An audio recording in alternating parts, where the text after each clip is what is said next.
Messieurs, j'ai pour vous une nouvelle absolument remarquable. Le club des parias, qui comprend bien évidemment Moscou, Téhéran, la Corée du Nord, autrefois le Venezuela, Cuba et d'autres charmants personnages, est en train de craquer et de s'effondrer. Et il y a des preuves très concrètes à cela. Oui, les parias, pour ceux qui l'ignorent, ce n'est pas ainsi que les juifs désignent les personnes d'autres nationalités. C'est c'est goy. Oui, goï signifie simplement qu'il s'agit d'une personne qui n'est pas de nationalité juive. Il y a les juifs et il y a les goïms. Mais paria signifie quelque chose de complètement différent. Un paria, c'est une personne ou même un pays qui a été rejeté, exclu de la société, avec qui on ne veut pas avoir affaire. Ce sont des actions concrètes qui font d'un pays un paria, en réalité, des actions que le reste du monde considère comme une violation des règles fondamentales. En général, il s'agit d'une ou de plusieurs des actions suivantes. Des attaques contre les voisins, l'annexion de terres étrangères, le développement d'armes de destruction massive en contournant les traités, le soutien au terrorisme ou la répression massive contre sa propre population. Ce qui fait de la Russie un paria, c'est l'invasion d'un pays voisin et la prise de territoire par la force. Il y a l'annexion de la Crimée en 2014, puis la guerre à grande échelle contre l'Ukraine à partir de 2022. Ils ont violé la règle principale de l'ordre mondial d'après-guerre qu'ils avaient en signé eux-mêmes, et il y avait même un second engagement, avec l'Ukraine, pas seulement celui pris dans le cadre de l'ONU. On ne peut pas redessiner les frontières avec des chars. Bon, ils ont signé plein de choses. L'Iran. C'est une combinaison de plusieurs facteurs à la fois. Le financement des terroristes, des groupes armés dans toute la région. Là-bas, il y a les Houthis, le Hezbollah, le Hamas. Des appels ouverts à la destruction d'un État membre de l'ONU. C'est Israël. En plus, une répression brutale des manifestations à l'intérieur du pays. Fusillades, meurtres. Ils décident, ils torturent. La Corée du Nord est une menace constante pour ses voisins, et c'est l'un des régimes les plus fermés et répressifs au monde. Le Venezuela sous Maduro était bien aussi. Avec des élections truquées, l'écrasement de l'opposition, un effondrement économique qui a poussé des millions de personnes à fuir le pays. Et des accusations de lien avec le trafic de drogue. Pas seulement des accusations d'ailleurs. Ces gars-là, entre eux, ils s'embrassent carrément. Et ils pensaient qu'ils allaient en tenir longtemps. C'est justement là-dessus qu'ils misent. Sur leur union, n'est-ce pas? Sur l'unité de la bassesse. Que s'est-il passé ou se passe-t-il? Le club a commencé à s'effondrer. Eh bien, regardons ce qui se passe chez nous en ce moment même, et tirons quelques conclusions. Le 11 juillet, les bandits russes ont encore frappé Kiev. 8 morts, des dizaines de blessés. Une nuit passée dans les sous-sols et les stations de métro. Ils ne s'en cachaient plus depuis longtemps. Ils assument désormais leur statut de terroristes. Ce n'est pas par hasard qu'ils touchent la population civile, soi-disant en visant les militaires. Ils frappent délibérément. Les hôpitaux, les crèches, tout lieu où se réunissent femmes, enfants, personnes âgées, malades ou handicapés. Vous comprenez, c'est ce que nous cherchons tous à protéger. Ceux qui tirent, ceux qui donnent les ordres, et donc ceux qui appuient sur les boutons. Ce n'est pas que ça m'est égal. Ils tuent. Je suis désolé. Ils tuent des centaines, voire des milliers de personnes. Ça leur plaît. Comment je le sais ? Nous le savons grâce aux interceptions des appels enthousiastes des soi-disant héros russes depuis l'Ukraine. À leurs mères et à leurs amis. Plus ils ont tué de gens, plus ils ont torturé de gens, plus ils aiment être dans cette guerre, dans leurs conversations avec leur mère. Je n'ai même pas envie de dire ce mot, tu vois. Donc les appeler autrement que des salauds, c'est tout simplement impossible. Alors, ils utilisent tellement de gros mots et en plus des mots vraiment sales, qu'il est difficile d'imaginer qu'ils... En plus, il y a ce merveilleux mot polonais qui signifie erreur de la nature, donc des salauds sales et puants, ou, comme on disait avant, des monstres.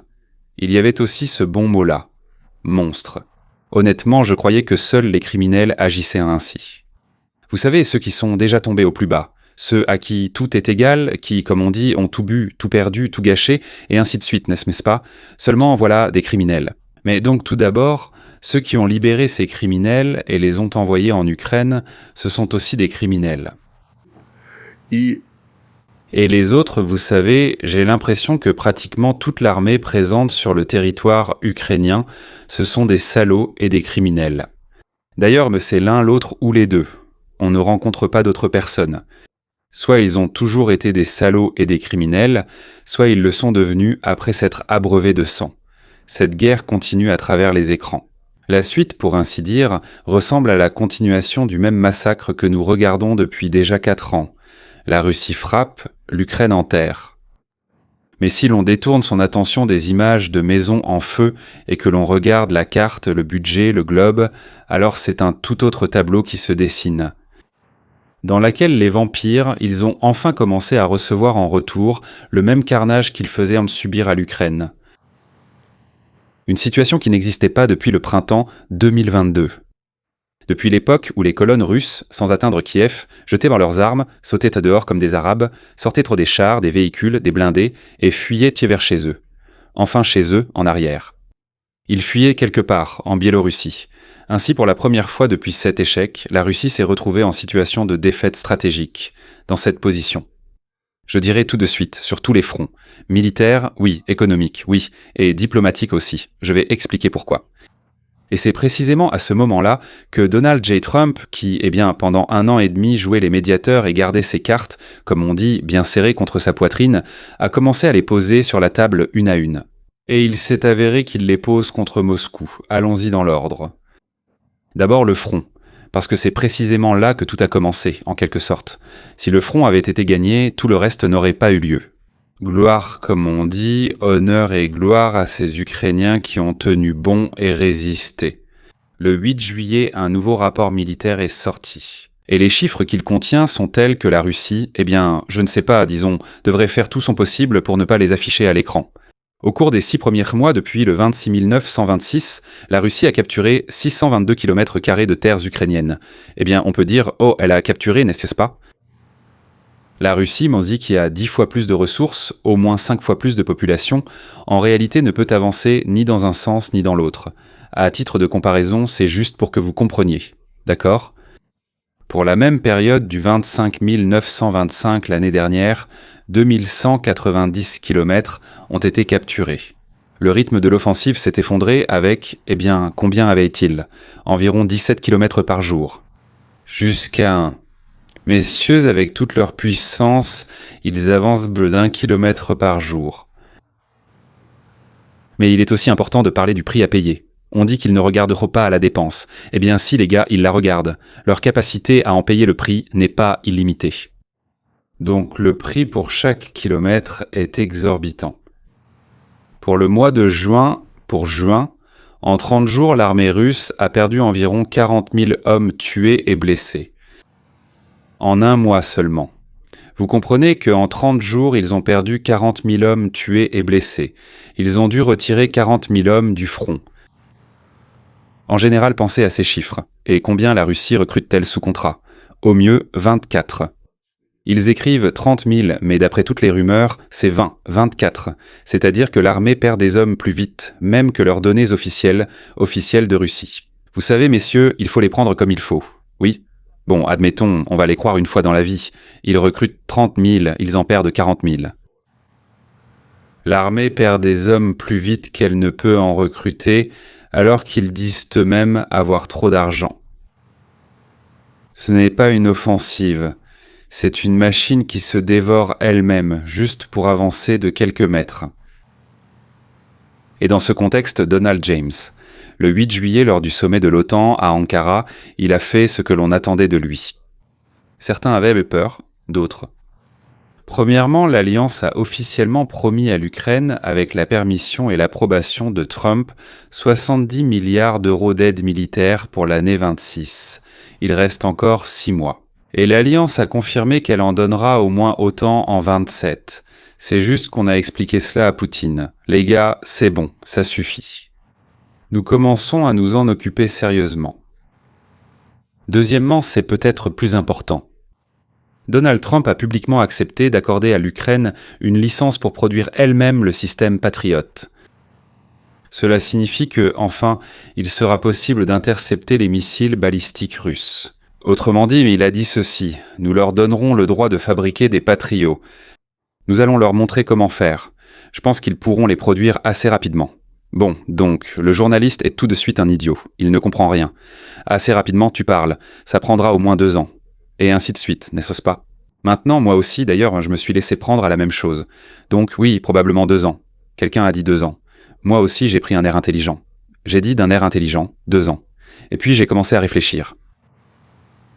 La création d'usines sur le territoire ukrainien, comme on le dit, peut prendre des années. Mais nous avons oublié comment les Américains sont venus en Europe. Ça fait combien de temps déjà ? Presque 100 ans. Ils achetaient un château avec le droit de le déplacer. On leur accordait facilement cette folie. Les Américains, où allaient-ils le transporter ? Les Américains le démontaient en brique par brique, marquant tout rapidement. En 1 ou 2 mois, ils l'envoyaient par bateau en Amérique, puis le reconstruisaient là-bas en 1 mois avec les mêmes briques. C'était avant l'ère des ordinateurs. Avant l'IA. Avant les ordinateurs. Maintenant, il n'est plus nécessaire de tout marquer. Il suffit de le scanner de tous les côtés avec l'IA. Ensuite, tu le places où tu veux et demande. Il t'indiquera aussitôt où va chaque chose. Des robots, sûrement de Musk, assembleront tout eux-mêmes. Non, messieurs. Nous pouvons démonter l'usine en petites pièces, les marquer, les transporter et les remonter ailleurs. Nous l'avons déjà fait, même avec des palais venus de toute l'Europe et l'Asie. Nous les avons installés ici pour que les enfants américains découvrent la vie de leurs ancêtres. Et la technologie, vous pensez qu'on l'a jetée à la poubelle ? Il ne s'agit plus de donner à Kiev une dizaine de missiles qui seront épuisés en 1 semaine. Il s'agit que l'Ukraine elle-même fabrique sur son sol le meilleur système de défense aérienne du monde. Tout cela est encore fait pour expliquer à Poutine. C'est tout. Le jeu est terminé. Et le 3e modèle, le modèle que Trump a construit, je veux dire. L'Europe paie, les Américains fournissent. Les Européens achètent des armes américaines et les transfèrent à l'Ukraine. Trump obtient des fonds pour la défense américaine, l'Ukraine des armes, et Poutine ce qu'il redoutait. Trump qui, au lieu de conversations téléphoniques pacifiques, commence à armer sérieusement les adversaires de Poutine. Parce qu'à un certain moment, Trump s'est vraiment énervé. D'ailleurs, en même temps contre l'Iran et contre ces gens du Kremlin. Trump lui-même, lors de sa rencontre avec Zelensky, a qualifié à la fois Poutine et Zelensky de personnages complexes. Messieurs et Poutine et Zelensky. Mais il a ajouté que ces 2 dernières semaines, de grands progrès ont été réalisés. Il dit toujours ça. Énorme progrès. Et ceux-là disent généralement « progrès » ? Nous, des progrès ? Voilà, traduisons du langage diplomatique en ukrainien pur. En mova. Sa patience envers Moscou touche à sa fin. Poutine comprend que Zelensky, comprenant que Zelensky dépend pratiquement de lui. Eh bien, il en dépendait à 100%. Maintenant seulement à 70%, n'est-ce pas ? Poutine est celui avec qui il faut négocier et jouer. Trump répétait toujours à quel point Poutine était bon, intelligent et un dirigeant sage. Comme Trump est absolument convaincu que Poutine va très bientôt chercher un compromis.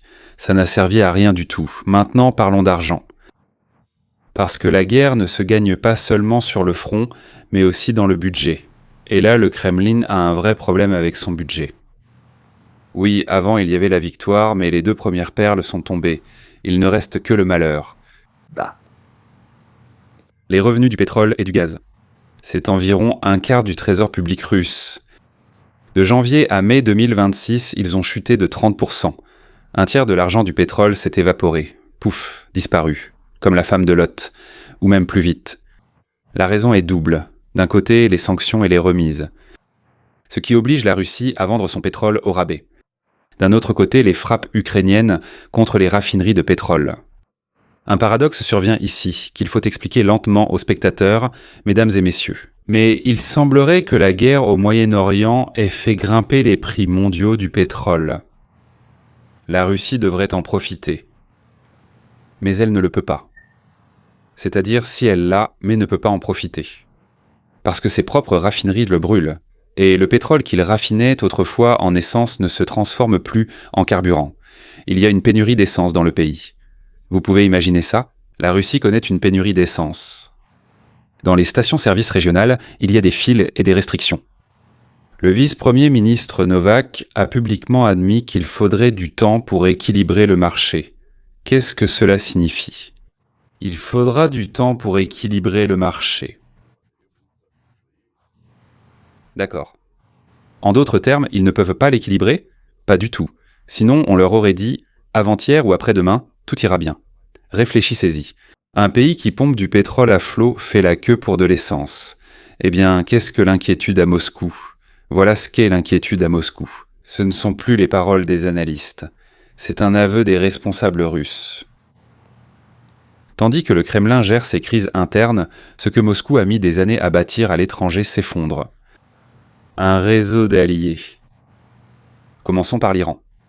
Pendant de nombreuses années, l'Iran a été un partenaire crucial pour la Russie. C'est de là-bas qu'ont été envoyés les drones et les Shahed que la Russie utilise pour bombarder les villes ukrainiennes. Mais l'Iran est décapité. Le guide suprême, Ali Khamenei, est mort. Son successeur n'apparaît presque pas en public, et les États-Unis frappent l'Iran coup sur coup. Coup sur coup. Et comme Poutine est devenu furieux à la fois à cause de l'Iran et de la Russie, tout cela a commencé en même temps. On pourrait croire que c'est une catastrophe pour Moscou. Mais là, honnêtement, il n'y a presque aucun effet militaire sur la guerre en Ukraine, parce que la Russie, pendant ce temps, a commencé à produire ses Shahed chez elle. Il me semble qu'il les appelle Géran, non ? Elle a localisé la production et ne dépend donc plus de façon critique de Téhéran. Mais l'effet diplomatique est énorme. Ce même club des parias, vous vous souvenez de ce que c'est, n'est-ce pas ? Disons que Moscou en est le principal bénéficiaire. La Corée du Nord, le Venezuela, sur lequel Poutine misait comme contrepoids à l'Occident. Elle s'effondre. Elle se fissure, se détériore, s'effondre. L'Iran d'alliés est devenu un champ de bataille où la Russie, même si elle le voulait, ne peut aider. C'est la même chose, mais encore plus flagrant avec le Venezuela. Le 3 janvier 1926, les Américains ont mené une opération et ont enlevé Nicolás Maduro. Ils l'ont kidnappé. Ils ne l'ont ni renversé ni persuadé. Ils sont venus, l'ont pris, tué tous ceux qui étaient un autour de lui et l'ont emmené. La Russie est restée silencieuse 10 jours. Poutine n'a rien dit, restant silencieux un jour de plus que Staline au début de la guerre avec l'Allemagne. Les systèmes de défense anti-aérienne russes que Moscou avait fournis à Caracas, ces S-300 Buk, se sont révélés très utiles lors de l'opération américaine. Ils n'ont rien vu, rien entendu, rien fait. Tout de suite, on a commencé à parler de sérieux problèmes de communication. C'est ce qu'a dit l'ambassadeur russe. Communication avec qui ? Avec la maîtresse de Poutine. En somme, les armes russes sont totalement discréditées. Cela n'a pas du tout plu à ceux qui achètent dans des armes russes, disant qu'on a pris fort, surtout à l'Inde. Et puis, parlons de l'économie. Il y a la société russe Rosarubaïneft, une entreprise tout à fait charmante. Elle détient la deuxième plus grande part étrangère dans le pétrole vénézuélien après la société chinoise Sinopec. Maintenant, Trump a laissé entendre que c'est Washington qui contrôlerait le pétrole du Venezuela. Mais qui sont ces Sinopec et Rosarubaïneft ?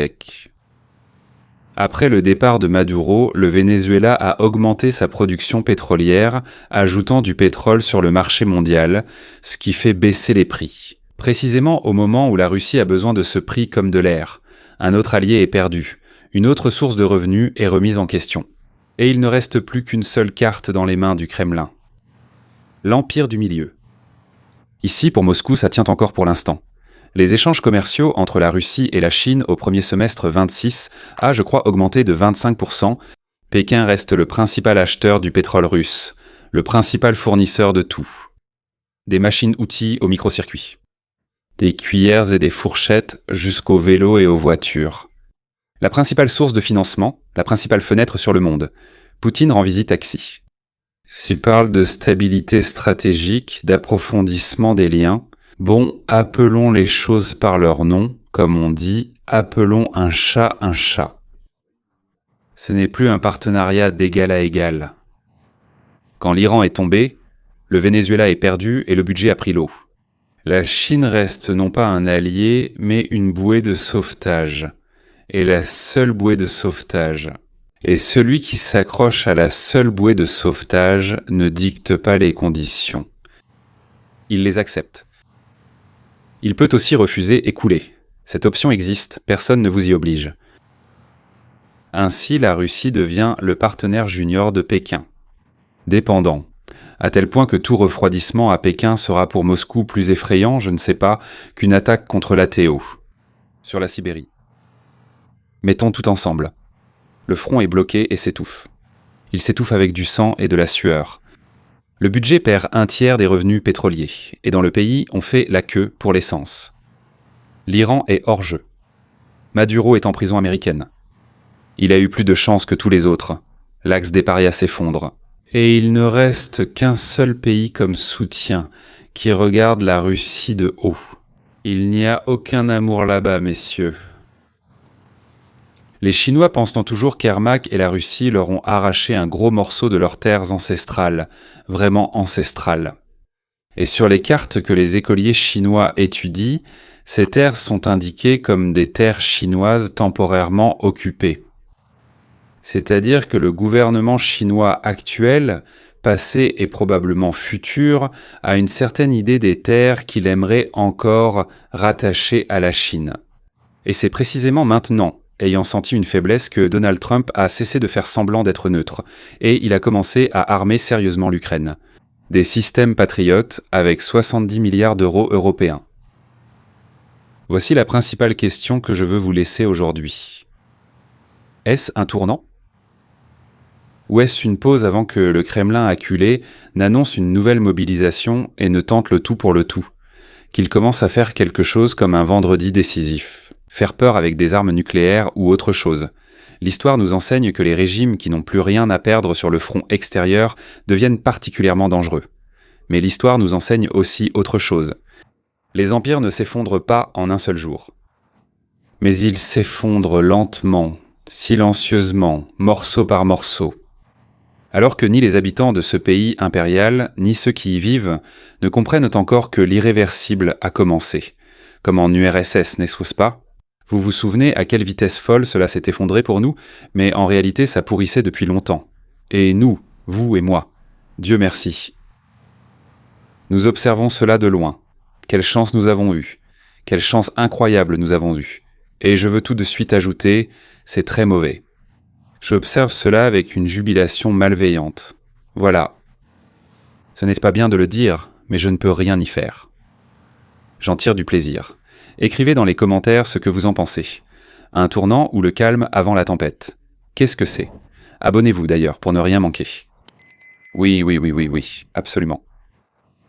La cloche, parce que plein de gens me disent déjà « Mais pourquoi je ne reçois plus vos vidéos depuis 2 ou 3 semaines, messieurs ?» Parce que c'est YouTube qui décide. À qui envoyer, à qui ne pas envoyer. Mais si vous avez cliqué sur la cloche, pour lui c'est lié. Il doit envoyer. Point.